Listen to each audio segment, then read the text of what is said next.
I've had a busy couple of days this week getting things ready for going outside. Good Friday today, 59 degrees and sunny. Warmest day we've had so far this year, and hopefully it'll keep up. We've multi-sowed a load more pepper seeds because the previous peppers didn't do very good at all. And we put 2 seeds in each tray. When they germinated, most of them actually had 2 plants in each cell. So, since we haven't really got many, I decided that rather than pinch one off to let the other grow, I'd separate them.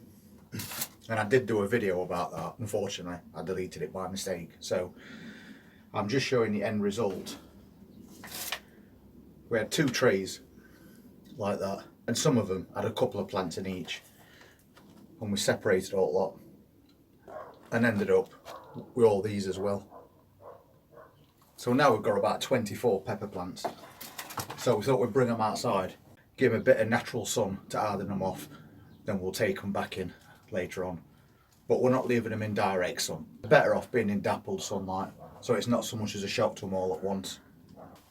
We sowed some French beans as well in here, and we were saying that the germination wasn't great because it was a bit cool. And as you can see, we've got maybe 3 or 4 plants coming up there. So we did another tray, and that one we took indoors. And it just shows you that just for a few degrees warmer, we've got a lot better germination. So we've got quite a few plants that we can sort out over the next couple of weeks. And they're a dwarf variety of French bean as well. Then we did exactly the same thing as what we did with those peppers. I had 1 tray and we multi-sowed seeds in it for Calabrese. And as it happened, 2 or 3 plants came up in that one. So yesterday I separated every plant and made as a tray of 24 Calabrese plants. Which is brilliant because we've got lots to go at now in case any fail. And then we've got this plant, which is now starting to come into full flower and put on new growth as well. And that's a blueberry bush. It got hit by really bad colds a couple of years ago, and we thought we'd lost it. It died back to virtually nothing. So this winter, we popped it in greenhouse and we covered it up with a bit of fleece. And yesterday, I uncovered it, and now we're starting to see a bit of reward for that effort. And of course, we've still got these peas that we need to sort out. They're getting way too big to be in these packs now. And if we're not careful, they'll end up root bound.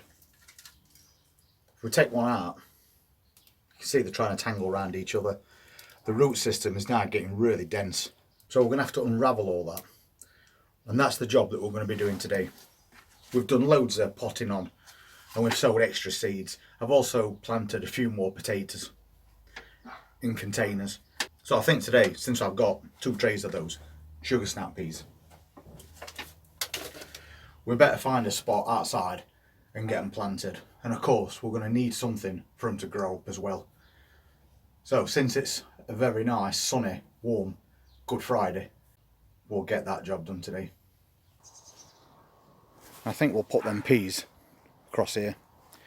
We just need to dig ground over and add a little bit of feed to it.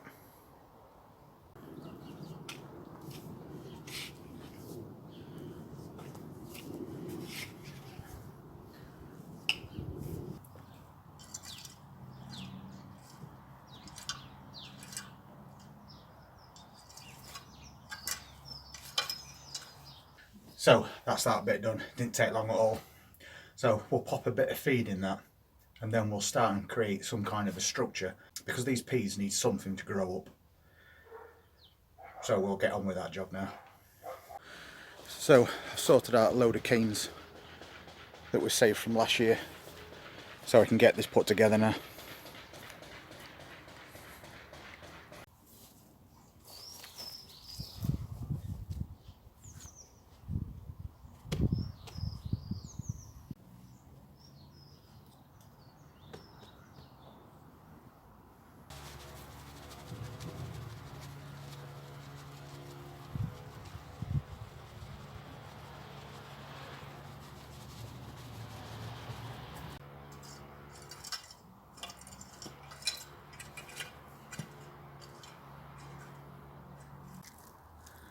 So now we can get some of these in, and obviously untangling all that at bottom before we do that.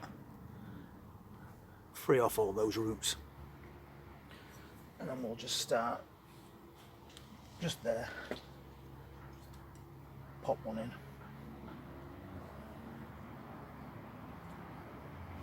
and I'm just going to leave a couple of inches in between, and then pop that next one in, because what we're going to do is we're going to sow seeds in between all these plants, so that as these start to finish we've got new ones growing, so we can keep them going pretty much all season.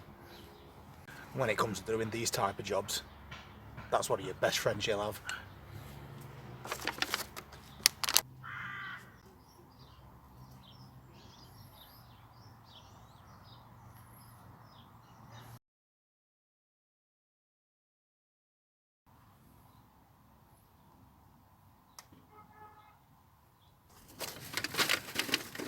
And that's that job done.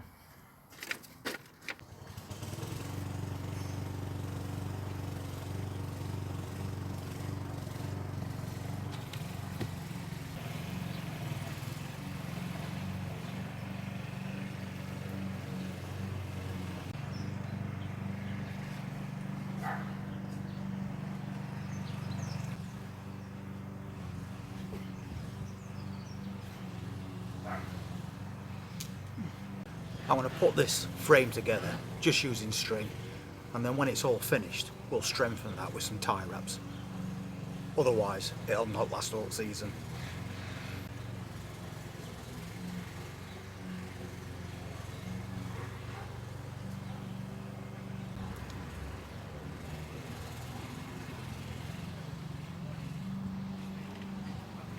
So you can see the idea behind what we're doing.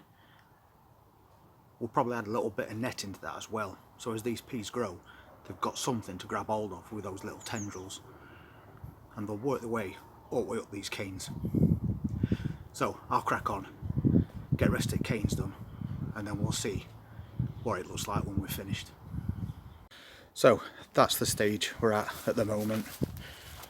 Put all those canes right to the top of there, and now we just need to add some side supports just to get a bit of strength. So there we go, strengthen both of those sides up, just stop it moving from side to side, and now we just need to wait for these peas to grow. That pea frame's all finished now, it's been dug, we've added some feed, and those peas are now on the way, and they'll quite happily grow up that framework. And at some point we might add a little bit of netting just to help them get extra support, but at least now they're out of those packs and they're not going to get root bound. And over the next few days, as I said earlier, I'll add some tie wraps to that structure to make it even stronger, because we know what happened last year when the winds hit that pea frame. So this year we're going to make it twice as strong, so we don't have to go through that problem all over again. But there's still plenty of day left and lots to do in garden. So while your weather's like this, you might as well get out there and get those jobs done. And if you've not already subscribed to the channel and you want to see what else we do through Easter holidays, please hit that subscribe button and press that notifications bell, and we'll see you at the next one. Take care.